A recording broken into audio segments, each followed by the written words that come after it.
Halo semuanya, selamat datang kembali di channel ini. Jumpa lagi dengan saya Vicky Impong. Semoga kalian semuanya selalu dalam keadaan yang sehat. Kita akan segera membahas video. Ada berita yang menarik untuk kalian semua. Makanya stay sampai selesai. Kita akan segera bahas video yang pertama. Mahasewa. Ini ada informasi yang bocor, katanya diduga ada aliran dana gelap yang masuk. Coba kita lihat. Ini ada fakta dari kepolisian bahwa ada aliran gelap transfer dari pihak LBN-nya ke Ibu Raira. Ibu Raira itu adalah istrinya Pak Dekan senilai 45 juta. Sekarang kami mempertanyakan itu uang apa? Berapa Mbak nilai? 45 juta. Itu ke rekening siapa tadi Mbak? Ke Bu Raira, Selaku? Siapa itu? istrinya Pak Dekan. Oh, Istrinya Dekan, teman-teman ya. Dari kepolisian, ini informasi dari kepolisian bahwa ada transferan dana 45 juta kepada istrinya Dekan. Apakah aliran dana gelap itu berkaitan dengan demo mahasiswa ini, teman-teman? Wow. itu baru ketahuannya kapan tuh Mbak? Kemarin itu. Kemarin. Berdasarkan siapa sih? Kalau saya penyidik, dari penyidik. Penyidik ya. Pihak Tips ya. LBN-nya yang membuka waktu penyidikan. Ada buktinya itu Mbak? Ada, udah ditahan di penyidikan itu. Berupa apa itu Mbak? Berupa ini transaksi transfer. Berapa jumlahnya Mbak? 45 juta. 5 juta transaksi transfer. Wow. Itu dari nilai nominal 500 Banyak. yang sudah disetorkan sudah. 503 ya, kurang lebih. Di dekannya teman-teman, santai, minum kopi, terima transferan 45 juta. Yang berdarah-darah tuh para mahasiswa yang nggak punya akhlak. Mungkin di bar Pak Dekan 40.000 satu orang. Ya, mungkin dia taruhlah habislah 10 juta, masih ada 35 juta untuk dia. Wah, udah di tangan penyidik. Hati-hati kalian ya. Ini pantas udah viral kan.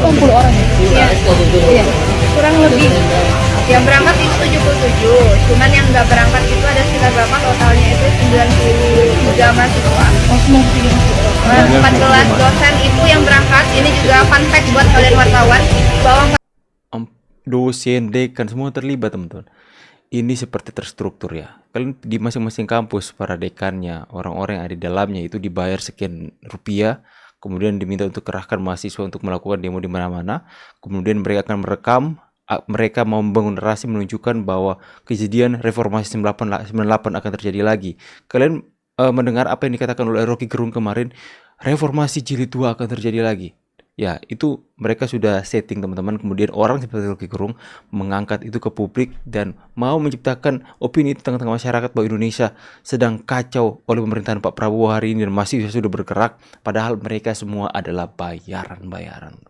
Ngeri nggak? ini ada fakta dari kepolisian bahwa Ini ada ada benar, aliran ya? gelap Ini bukti bunyinya yang transfer fakta. dari pihak LBN-nya ke Ibu Raira. Ibu Raira itu adalah istrinya Pak Dekan senilai 45 juta. Dekan Sekarang kami 45 juta. mempertanyakan Terima itu kasih uang untuk apa? informasi Berapa, berharga Mbak, ini, nilai? Mbak. 45 Wow, juta. kami masyarakat jadi lebih paham. Itu ke rekening siapa tadi Mbak? Ke Bu Raira, Selaku? Siapa itu? istrinya Pak Dekan.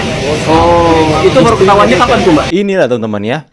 Ternyata apa yang kalian katakan kepada mereka mahasiswa bukan hanya sekedar julukan saja, tapi itu adalah jati diri mereka sendiri. Mahasiswa disewa sekian rupiah sampai dekannya. Itu istrinya mendapatkan transferan gelap. Bukti sudah ada di tangan penyidik. Kita harus optimis bahwa barang busuk akan tercium satu saat nanti ya. Mereka ini sudah seperti yang saya katakan tadi, membangun hal seperti ini agar supaya masyarakat mengira bahwa Indonesia benar-benar kacau balau. Nusa Tenggara Barat untuk mengusulkan RUU perampasan aset. Itu baru mahasiswa, bukan mahasiswa. Itu sesuai dengan konteks yang terjadi di negeri ini ya. Ini baru kita apresiasi Nah, betul Pak. mahasiswa Itu ITB Masih berunjuk ITB rasa ya? di kantor NTB. DPRD NTB. Mereka menuntut pengesahan Undang-Undang Perampasan Aset. Nice. Ayo kawan-kawan seluruh Indonesia, kita dukung mereka. Dukung, seluruh Indonesia kita dukung mereka. Itulah yang saya katakan, bahwa yang oknum-oknum mahasiswa ini hanya sebagian mahasiswa sebagian 16% yang mau menciptakan kegaduhan di negeri. Sedangkan masih banyak mahasiswa yang memilih Pak Prabowo Gibran kemarin, dan apa yang mereka lakukan hari ini menunjukkan bahwa masih ada mahasiswa yang benar-benar bergerak sesuai dengan hati nurani rakyat.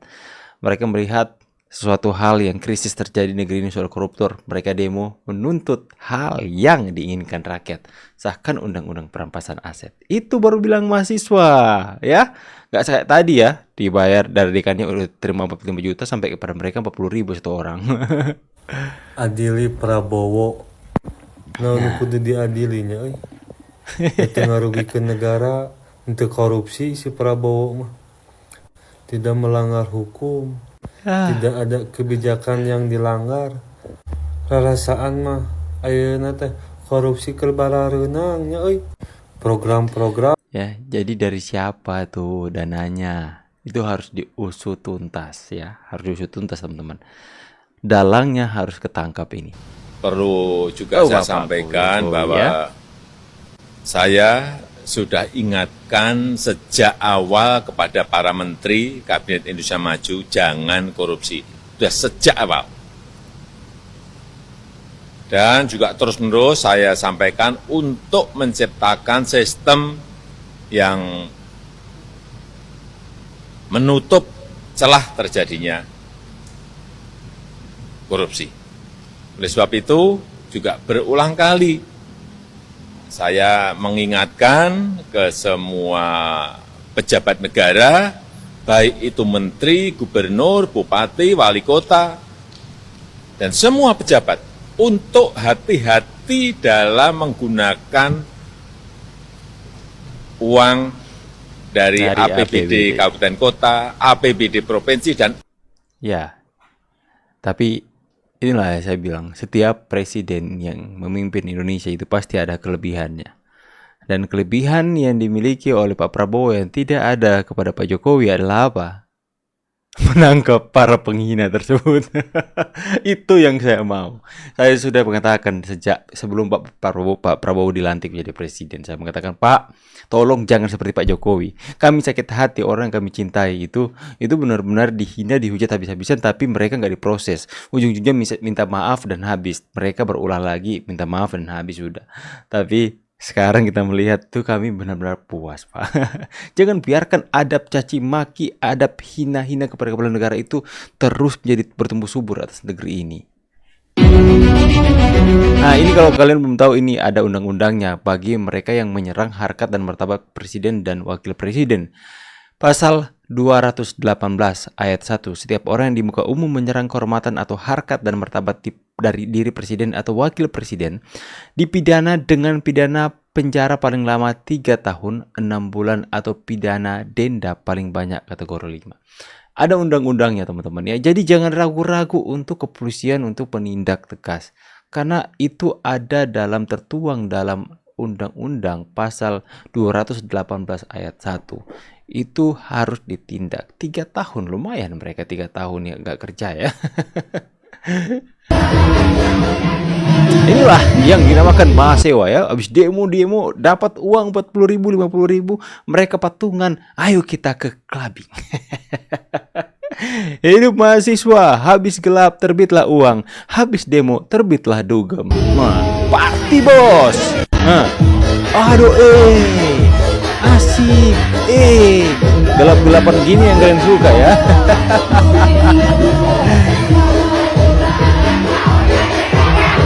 Nggak mau pulang katanya.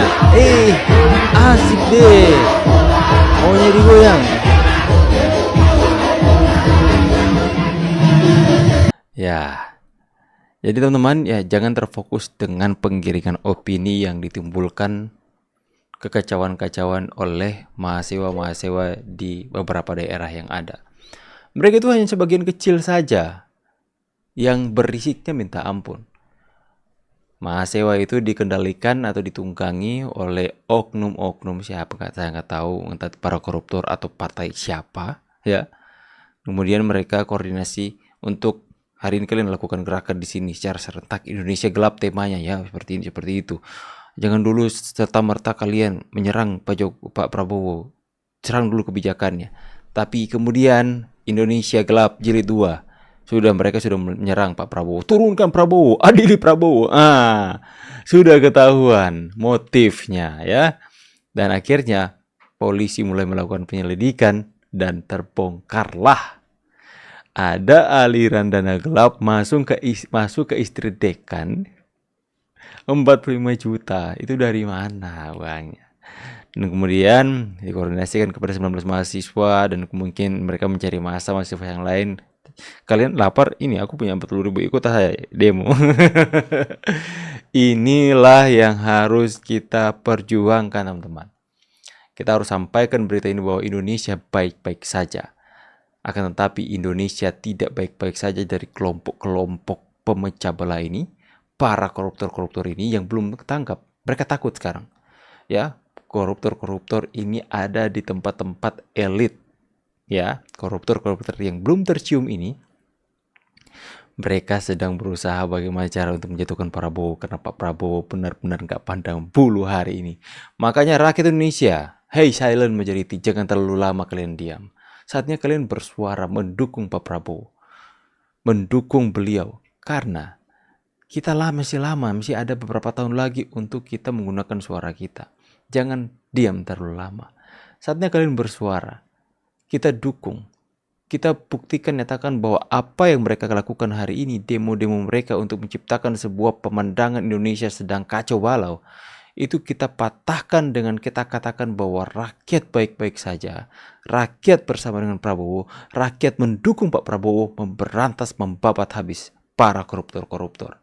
Ya, jangan diam saja agar menimbulkan kesan bahwa rakyat bersama dengan mahasiswa, karena mereka ini dari sejak pertama mereka demo bawa-bawa nama kita terus, teman-teman. Mereka bawa-bawa nama rakyat. Saatnya kita bersuara, rakyat bersama Prabowo. Silakan kalian tulis di mana-mana, kalian hashtag viralkan, kalian tulis juga di kolom komentar, rakyat bersama Prabowo, bukan mahasiswa. Karena buktinya sudah banyak. Ada yang mengaku dia 40.000, ada buktinya juga bahwa ada transferan aliran dana gelap. Tulis di kolom komentar pendapat kalian.